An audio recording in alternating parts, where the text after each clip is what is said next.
È stato posto sotto sequestro dalla questura di Gorizia l'appartamento di Vicolo De Senobus qui a Monfalcone dove Paolo Utili ha accoltellato la compagna 63enne per poi togliersi la vita. La donna, Maria Rosa Codermaz, colpita più volte dal compagno con un coltello, si è salvata. È ricoverata all'ospedale triestino di Cattinare ed è stata dichiarata fuori pericolo. Per il settantenne, invece, i soccorritori non hanno potuto fare nulla. È morto dissanguato dopo essersi inferto profonde ferite al collo con la stessa lama. La procura di Gorizia ha già disposto l'autopsia sul cadavere. Il giorno dopo la tragedia c'è ancora incredulità tra i vicini di casa, che hanno poca voglia di parlare. Dalle poche testimonianze pare emergere una coppia discreta e solitaria, due ex insegnanti in pensione che nessuno aveva mai sentito litigare o urlare prima di ieri notte, quando si è consumata l'aggressione.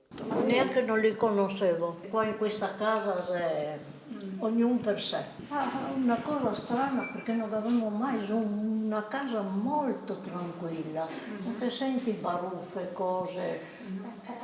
Sono rimasta male da anzieri perché dico ma come? Addirittura se colpa va. Non conosceva le persone? No, non le conoscevo né di vista né niente, però sì, insomma, non è che abitando qua dietro proprio non è bello sentirlo e non ti senti neanche più tanto al sicuro, no, di girare così. È stata la dirimpettaia a chiamare i soccorsi vedendo Maria Rosa Codermaz accasciata sulla porta sanguinante.